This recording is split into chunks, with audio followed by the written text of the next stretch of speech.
Welcome to the Chop Seat, where Braves country meets the big leagues. Your host Vic is here to break down everything from Truist Park to the top of the standings across the league.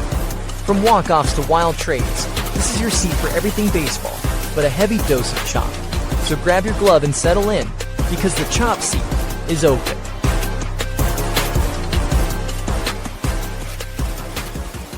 Welcome to the Chop Seat, your favorite place for Braves baseball. I'm your host, Vic, and today is Friday, April 24th. Hope you guys had a great week. I'm going to hope you guys are having a happy Friday thus far and have a great weekend as we go through this weekend. But Braves country is happy because the Braves, they take 3 out of 4 down in D.C. A great, successful road trip. Remember, the Braves had 13 games in 14 days against their NL East rivals. They're now 8-2 in those first 10 games, and we got 3 games left against the Philadelphia Phillies. That's starting tonight. Back at home, the Braves are back at home. It's good to see them back. I feel like it's been a minute, but yeah, we'll see how they do against the Philadelphia Phillies again. And the Phillies are coming in with a 9-game losing streak. So, again, we're catching them at a pretty good time. Hopefully we can add to that losing streak this weekend. So, again, still no series loss for the Braves. Very impressive to say. Still no series L's. The Braves cemented that. Once they won that third game of the series against the Nationals, they split the first 2 games. They ended up the Braves won the third game, and they were able to cement that, keep that alive. So, that was good to see from them. But yeah, we're gonna talk about that matchup that's gonna be coming up with the Philadelphia Phillies. We're gonna talk about that when we get to the Braves forecast, and we're also gonna preview that series down in DC when we get to Tomahawk Takes. But before we get into that, I want to continue to thank you guys for letting the show just grow organically, man. You guys have been doing a great job sharing the show, tuning in. Braves country has been supporting. I appreciate it. States down south, northeast. We got to go out to the West Coast a little bit. I don't think we've hit any West Coast Braves fans yet, but definitely in the South, we've reached the South and the Northeast. So we'll see if the Chop Seat can continue to expand with your help. We continue to share the show, like, subscribe, follow wherever you see the Chop Seat. Where you can find the Chop Seat on Instagram is at the Chop Seat Pod. And then on Facebook, X, or Twitter, TikTok, and YouTube, it's at the Chop Seat. So those are the handles for those social media platforms. So without further ado, of course, let's head into our first segment. It's time for Tomahawk Takes. It's time for Tomahawk Takes, where we catch up with the previous Braves series. And if this is your first time listening to the show, if this is not your first time, you already know. But if it's your first time, the Tomahawk Takes is brought to you by our friends at SeatGeek. Use code CHOPSEAT20, as you can see below if you're on the video version of this episode, and you're going to save $20 off your first purchase on SeatGeek. It's eligible for any purchases, any sport, any shows, any games. What else was going to any concerts? That's what I meant to say. Use code CHOPSEAT20. And you're going to save $20 off your very first purchase. Game 1 in D.C. It was started by our friend Jekyll. You know who I'm talking about. Bryce Elder. He was going up against Jake Irvin for the Washington Nationals. Remember, the Braves are coming into this game with a 15-7 record. The Washington Nationals hosting with a 10-12 record. Bryce Elder, another great start from him, keeping the Braves offense in the game, giving them a chance. 6 2/3 of an outing for Bryce Elder. 3 hits allowed, 4 runs. 3 of those were earned, just 2 walks and 6 strikeouts. Jake Irvin went 5 innings, 3 hits, 4 runs, 3 earned runs as well, with no walks and 4 strikeouts. Not a too bad of a performance by him, but he ends up taking the L in this one. He is now 1-3 with a 6 ERA. Bryce Elder gets the win. 3rd win of the season for him. He's now 3-1 with a 1.50 ERA. Braves extended their winning streak to 6 games after this W. Remember, they were coming in hot after sweeping the Philadelphia Phillies with a 5-game win streak. Bottom of the first, though, and this is something that the Nationals did in every single game this series, and apparently they have the most runs scored in the first inning in the majors. Their offense, I said before in the last episode, I said before the series started, we were comparing the numbers, and they had just one run scored. Excuse me, one less run scored than the Atlanta Braves. And we know the Atlanta Braves offense has been insane thus far this season. And the Nationals were right there. And we saw exactly why. But again, every single game they scored in the first inning, they were putting pressure on the Braves. Bases loaded, 2 outs in the bottom of the first. Bryce Elder getting into some trouble. Not Bryce Young, Jacob Young, he lines one out to right field. He drives in 2 with that swing. That makes it 2-0. Washington, top of the 4th. Baldwin, he gets on with a single. And actually, Ronald Acuna Jr., he was hit by a pitch twice in this game. And the top of the 4th was the first hit by pitch. Baldwin gets on with a single. Then Matt Olson follows with a shot to dead center over the wall. That is a tie ball game, 2-2 ball game. I forgot to mention, after Acuna got hit by a pitch, he did get picked off. Something we got to work on. Again, I've said it in previous episodes. We got to work on the base running. We've been getting picked off way too much. It's just, I know they're trying to be a little bit aggressive, but come on, guys. We got to clean it up a little bit. That and the ABS challenges needs to be cleaned up by the end of the season. Come postseason time, you can't be sloppy with it like this. Teams are going to be capitalizing on these mistakes big time, when it comes to playoff time. If we get there, I think we're going to get there, but I'm just saying it's never over till it's over. It's still too early, but if we get there, and these 2 aspects of the game need to be cleaned up for the Braves. But anyways, Matt Olson, he tied the ball game up. Bottom of the 4th, Nationals, the offense, they has something to say to that because Dalen Lyle, he hits a homer. It's a leadoff homer. The Nationals regained the lead there, 3-2. Dalen Lyle has a good series. Top of the 6th, Acuna, he gets hit by a pitch again. Braves end up getting 2 on after Yaz reaches on the error and Acuna's hit by pitch. That makes it 2nd and 3rd with no outs for MVP Drake Baldwin. Nationals bring in the lefty PJ Poulin. I'm not sure if I'm pronouncing his name right. To face Drake Baldwin. Dude, it doesn't matter, bro. You think the lefty matchup is going to work on Drake Baldwin? It doesn't matter, man. He could hit anyone, any arm slot. This dude is an absolute beast. MVP Drake Baldwin. He slaps one down the third baseline. 2 RBI double for him. That makes it 4-3 Atlanta. Ozzie Albies, he gets on. Now he gets on, but he did get on, but he did get an RBI single later in the inning. That makes it 5-3. Michael Harris, he grounds one up the middle for an RBI single, 6-3 Braves. And then Dom Smith, he grounds into a force out. That brings 1 in. That makes it 7-3 Atlanta. A 5-run top of the 6th inning for the Braves. And this team continues to do this. They continue to have just this one big inning every single game that just, puts them over the top, and, the other teams can't get back into the ball game. And this offense has been relentless. Honestly, they've been aggressive. They don't take their foot off the gas. And I think it has something to say about Walt Weiss and the new outlook that the team has. And I'm loving it, man. I'm loving the aggressiveness. I love the aggressiveness with the base running as well, but it's just, you got to clean it up a little bit. But the offense, besides that, has been tremendous to this point. And this is exactly why they're right now, they're leading the majors in runs scored. We're going to talk about that a little bit later when we get to the Braves forecast. But it was 7-3 to that point. Bottom of the 6th, Bryce Elder, he hits CJ Abrams. A little bit of a retaliation shot, hit him right in the buttocks area. Again, something that we didn't really see under Brian Snicker. You know what I'm saying? If one of your guys got hit, you just put your head down and keep it going. Keep the game going. Keep it moving. You take the L. But it seems like with Walt Weiss, they're bringing that back. You hit one of our guys, we're going to get you back. And we're going to get you back when we think it's a good time. We're up in this ball game.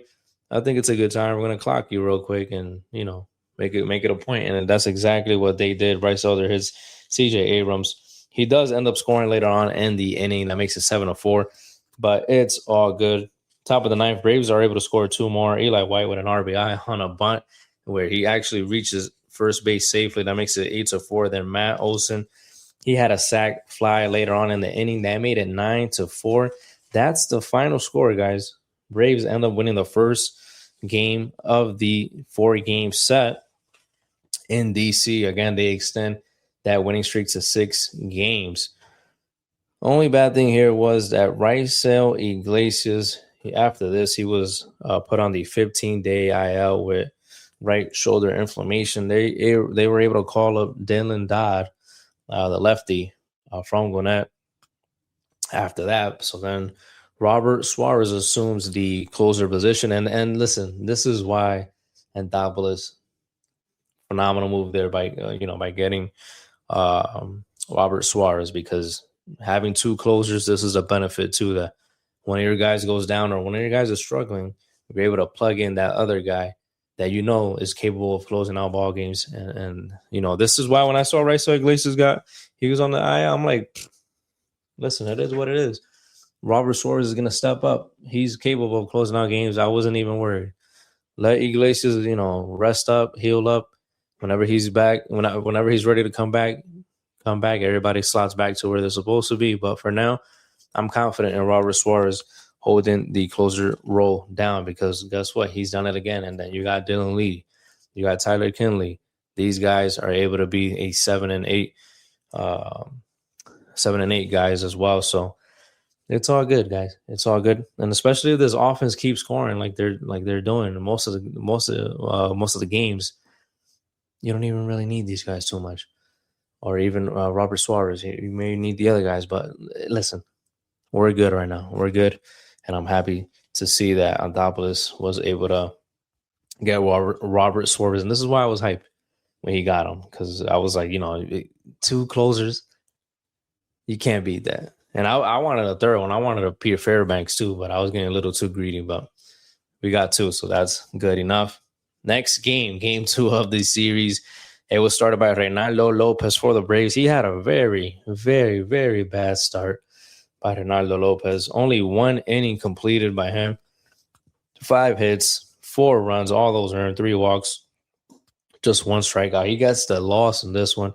He's now 1-1 with a 3.74 ERA. He was going up against Foster Griffin, who, good start from him. He went deep into the ballgame. I mean, this is what we consider deep now. He goes 6 innings, 5 hits, 3 runs, 1 walk, 3 Ks. He has a really good record right now, a 3-0 record with a 3.38 ERA. He may be the Nationals' best starter at this moment. But bottom of the first, second and third for Jacob Young. He lines one up the middle. James Wood scores there. That makes it 1-0 Washington.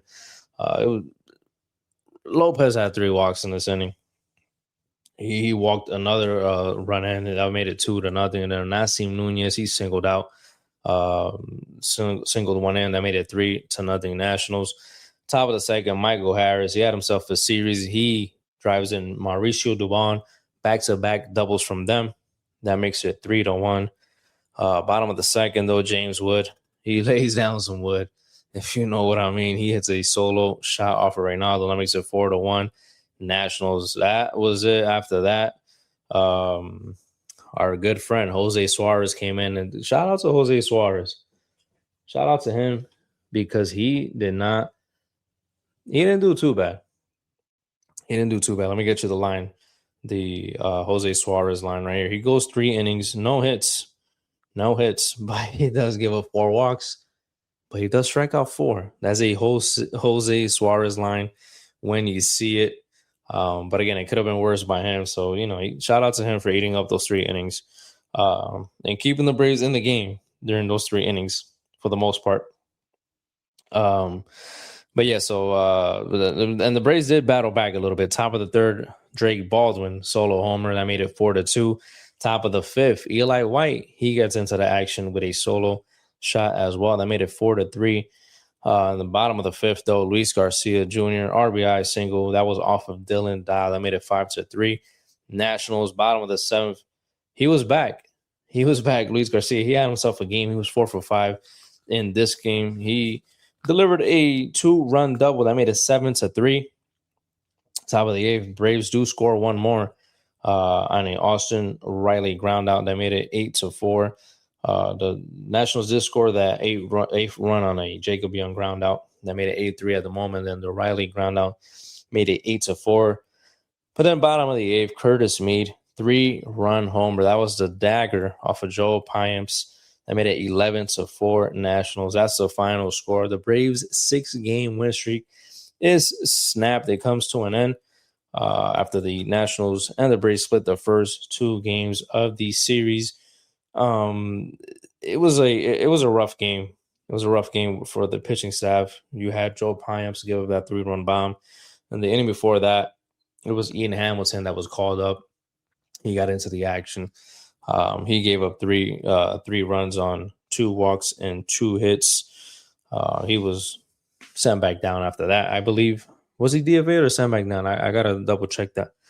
But yeah, it was just, you were trying to stay in the game with your B guys pretty much. But it's just, the offense didn't have it. You know what I'm saying? It's just one of those games. You can try, but the Nationals offense is good.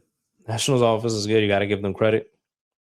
Braves try to stick around for the most part, but after that, Nationals offense took off, man. It was over. It was over, and they did damage again. Like I said, off of Dylan Dodd,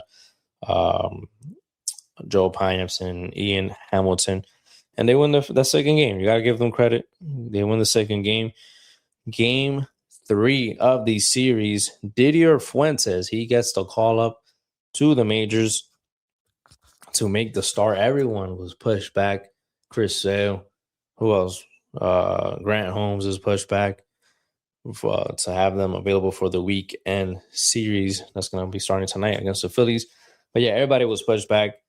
So he gets to start Didier Fuentes. Zach Littell gets the start for the Washington Nationals. He goes 6 innings, 7 hits, 8 runs given up. 6 of those earned, 2 walks, 1 strikeout. He gets a loss in this one, guys.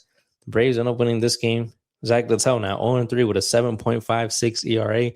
I cannot believe that I was, making some noise. I was trying to make some noise to get this guy on the Braves during the offseason. And looking at that record now and watching the way he was performing, might have been the best call not to get him, but that's a story for another time. Didier Fuentes, he goes 3 innings, 7 hits, 4 runs, giving up 1 walk, 7 strikeouts for the 20-year-old kid, making his 5th start in the majors. Martin Perez came in to piggyback off of him. Remember, he was supposed to be starting one of the games, but they put him in relief, piggybacking Didier Fuentes. He goes 3 innings, 3 hits, 2 runs, no walks, 4 strikeouts. Did give up those 2 runs on 2 homers. You're going to see in a little bit. But then Dylan Lee came in, Tyler Kinley, Robert Suarez. He gets his save number 2 of the season. This is when you have your A guys. That deadly combination, Dylan Lee, Tyler Kinley, Robert Suarez was able to come in and seal the deal. Top of the first, though, it's our boy, Drake Baldwin, MVP Drake. Smacks one out to right field. That's his 7th homer of the season. That makes it 1-0 Braves. Early lead for the Braves, but again, the Nationals are so good scoring in the first inning. Bro, 2 on and 2 out. Dalen Lau, he hits a 3-run homer out to right field. That makes it 3-1 Nationals. They get the lead just like that. Just like that, 1 swing of the bat. Yorbit Vivas, he hits an RBI single. That makes it 4-1 Nationals. Top of the second, though, the Braves, they start coming back. Ozzie reaches on an error to open the inning. Then Michael Harris with a top deck shot. He just smacked that joint. Smacked it. I made it 4-3. He got the dad strength indeed. He definitely has it. Acuna sac fly. That ties the ball game up 4-4. Top of the third, Michael Harris. He's back. He's back. He said, "I'm the daddy. I'm grown." He hits his 2nd homer of the game. He goes apple taco for this one. Braves take the lead 5-4. And then top of the 4th, Matt Olson. He says, "You can hit a homer, bro, but I can do it too." It's a 3-run shot this time out to right field. That makes it 8-4 Atlanta. The Braves with 4 homers in this ball game. This Unbelievable offense is back after only scoring 4 the game before this. They're able to put up 8 runs in this ball game. Bottom of the 6th, Nationals try to come back a little bit. Joy Weimer with a pinch hit homer off of Martin Perez. That makes it 8-5. James Wood also hits one off of Perez. That makes it 8-6. But that is all they can score because bottom of the 9th, Robert Suarez, he comes in. He gets the final 3 outs of the season. Final 3 outs of the game. Second save of the season. And again, like I said, he followed Dylan Lee, who gets the win, and Tyler Kinley, who gets the hold in this ball game. That means the Braves, to this point, they had at least secured a tie for the series, which means that they kept that no series loss streak intact after this one. And then game 4 of the set, it was an early game. It was a 1 o'clock start. I think it was like a 1:15, 1:35 start. First pitch. Before the ball game, though, J.R. Ritchie, he is called up to make his first career start. He's called up. And Carlos Carrasco was called up as well. Didier Fuentes, he was sent back down to Gwinnett. And then Dylan Dodd, he was put on the 15-day IL with some spine inflammation. To be honest, I don't know if that's one of them phantom IL stints to avoid, I think, using options or something. I don't know. They know what they're doing, though. But it's just, it's kind of at a convenient time there. But again, Anthopoulos, he knows what he's doing, bro. So if it works, it works. Hopefully Dylan Dodd is okay. He's able to get back on the mound soon. But J.R. Ritchie, impressive start from him. First career start. He goes 7 strong innings. Just 2 mistakes in this ball game. Just literally just 2 mistakes, and you're going to see why. He gives up 5 hits, 2 runs, 2 walks, 7 strikeouts. Cade Cavalli had a good start as well. 5 innings for him, 7 hits allowed, 2 runs, no walks, 10 strikeouts for him. He now has a 4.01 ERA. Bottom of the first. I'm tired of saying this episode. But, of course, the Nationals, they do score. First pitch thrown by J.R. Ritchie in the big leagues. It's hit out by James Wood. What a way to greet him. What a way to welcome him to the show. Early 1-0 lead by the Washington Nationals. But in the top of the 4th, Braves offense, they have the rookies back. Ozzie Albies up with no outs. Matt Olson on 3rd. Austin Riley on 2nd. He hits a sac fly out to right field. Matt Olson scores there. That makes it a 1-1 ball game. And then scorching hot Michael Harris, he comes in. He gets an RBI single. That makes it 2-1 Braves. They take the lead there. Bottom 4th, Nats tied right up, though. C.J. Abrams with a homer of himself off the rookie. That ties it up. 2-2 ball game there. And again, this Braves offense, man, it's like every single game, like I said, they have this one big inning. And in this game, it was a top of the 7th. They were able to score 4 runs in this inning. Ozzie Albies up again with the bases loaded. A wild pitch allows Drake Baldwin to score there. That makes it 3-2 Braves. Then Ozzie, he drives in 2 with a base hit to right field. Great game by Ozzie in this one. That makes it 5-2. Michael Harris, RBI double, 6-2 Atlanta. The bad news here in the ball game, though. Michael Harris, he did leave the game with some quad tightness. Left the game early. We're going to talk about that a little bit more after this recap. But top of the 9th, Ozzie Albies, he did hit a solo shot for some more insurance. He had 4 RBIs in this game. That's the 5th homer of the season for him. That made it 7-2 Braves, and that was it. Dylan Lee came in relief. And for J.R. Ritchie, and then Carlos Carrasco was able to get the final 3 outs of the ball game in the bottom of the 9th. But Michael Harris, like I said, he did leave the game with some left quad tightness. It was supposed to be, day to day. He was supposed to be in the lineup for tonight's game, but a few minutes ago before I started recording, they did mention that he was scratched from tonight's lineup. Eli White is going to be in center field.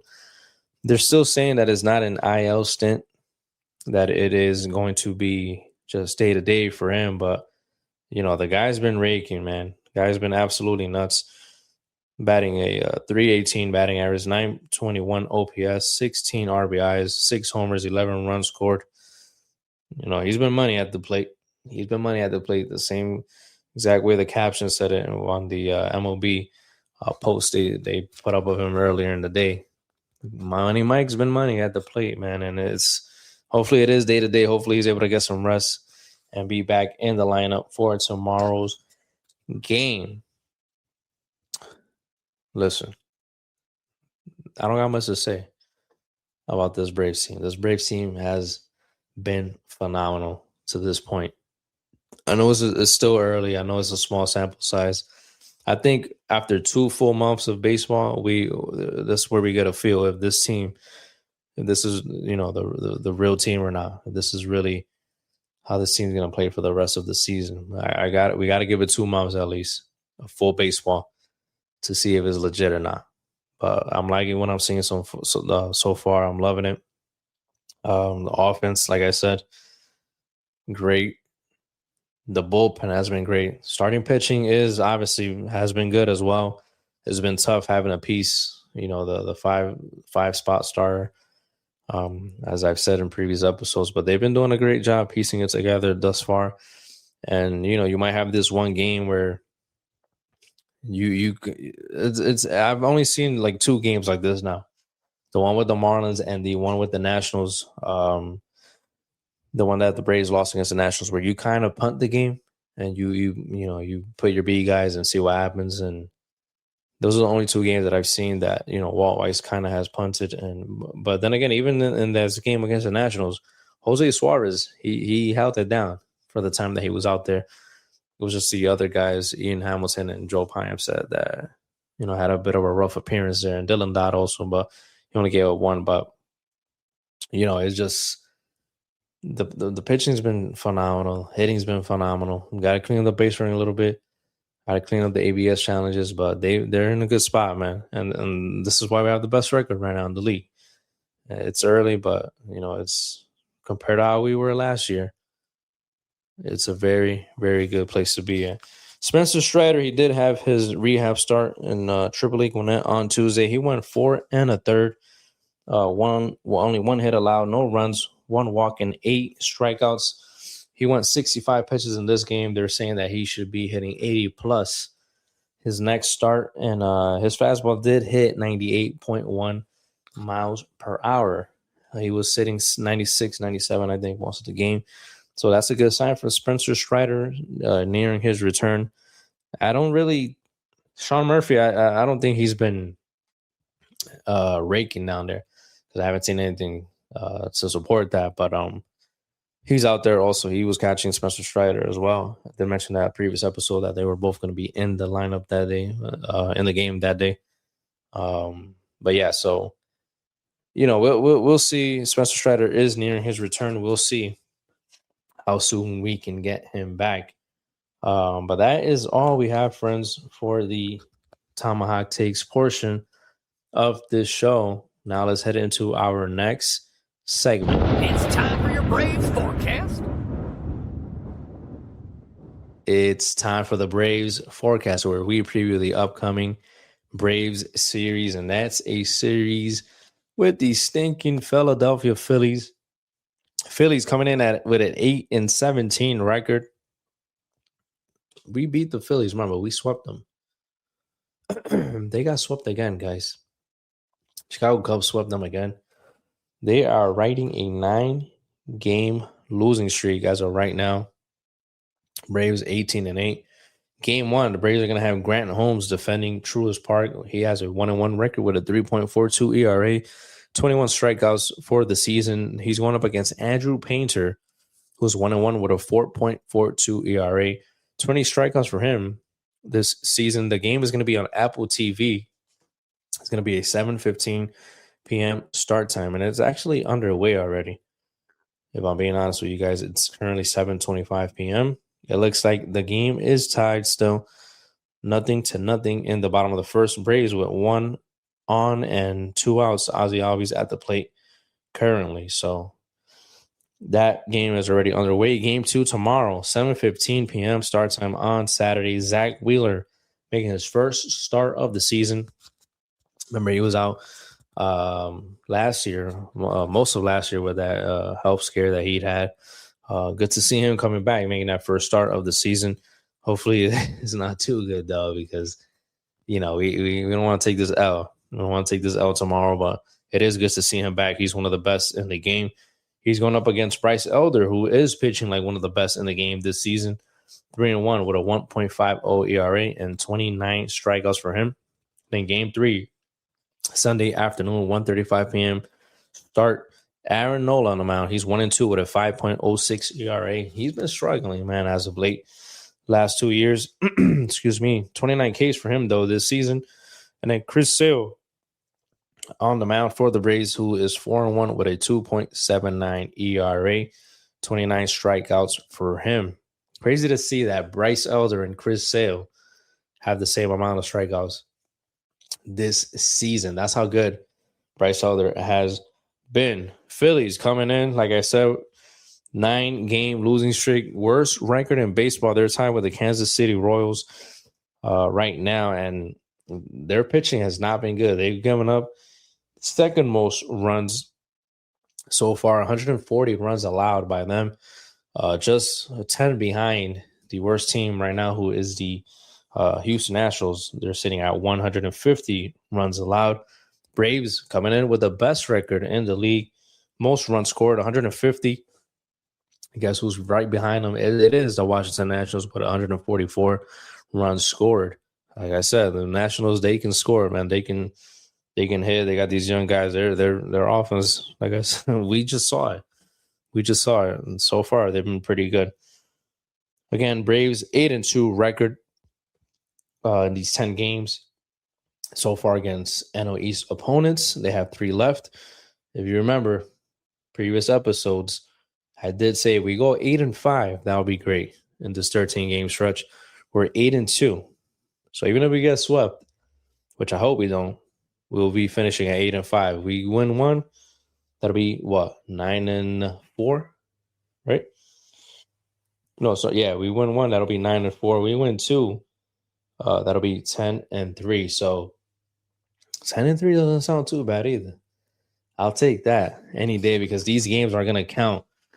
Once we start getting later into the season and you look back at this stretch, and let's say you do go 10-3, it's gonna make a very big difference. So we'll see how the Braves are able to do against the Philadelphia Phillies. They're finally off on Monday. Then they have 3 more at home against the Detroit Tigers, and then it comes that West Coast trip.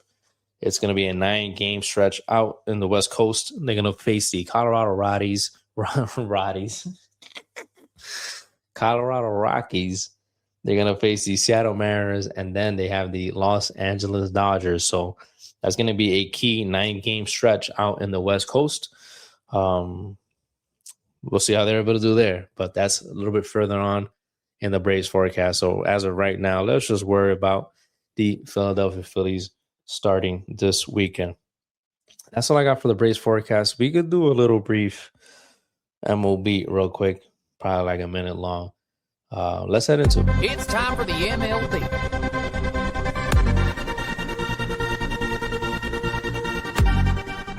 Welcome to the MLB, where we catch up with the action from around the league. Number 1 on my list, Chicago Cubs. They won 9 games in a row, a 9-game winning streak for them. Mets, unfortunately, they snapped their 12-game losing streak the other day against the Minnesota Twins, and I think they won last night. So they won 2 in a row now, but hopefully they can start a new losing streak starting tonight. Juan Soto is back for the Mets, but Francisco Lindor, he's now on the IL. Crazy to see that they get one guy back, they lose another one. San Diego Padres and the Los Angeles Dodgers, they are tied atop the NL West, both with a 17-8 record. The New York Yankees, they won 6 games in a row. They just swept the Boston Red Sox on a quick series they had during the week. Boston with a 9-16 record to start the season. What is going up in Boston? All the NL Central teams all over 500 as of right now. They're all playing good ball. Good to see there. Because, to be honest, the NL Central hasn't been that strong as of late. So good to see them playing good games. Obviously, it's probably going to revert down, but one or two teams are going to start falling off in the next couple of months. But as of right now, they're playing good baseball, so you got to give them credit. And then a few series to look at, keep an eye on during the weekend. It's the Chicago Cubs. They'll be facing the LA Dodgers, the Athletics at the Texas Rangers, and the Pittsburgh Pirates at the Milwaukee Brewers. So just keep an eye on those series. I think those are going to be good. So keep an eye on those. This is all I got, guys. I need to get me something to drink. This is all I got for the MOB. Been talking for a minute, bro. I don't know why I don't bring a drink up here every time I'm doing an episode. I know this is going to happen to me every single time, but I refuse to bring a drink. But, guys, that's all I got for the MLB portion. Before we head out, one more time, make sure to use code CHOPSY20 at SeatGeek to save $20 off your very first purchase. You can use it on any sporting event. NBA Finals coming up soon. The NBA playoffs is here already. NHL playoffs. Stanley Cup Finals. That's coming up soon, I'm assuming. Right? Concerts. Who is it? Usher, Chris Brown, joining forces, R&B tour. That's coming up. Any other concerts, any other shows, use code CHOPSY20 to save $20 off your first purchase. And if you do use code CHOPSY20, let me know. And I'll thank you personally on the social media platforms. Thank you guys for tuning in. Stay safe this weekend. Hopefully the Braves are able to win another series and keep that streak that they have intact. Until then, we will see you next time on The Chop Seat.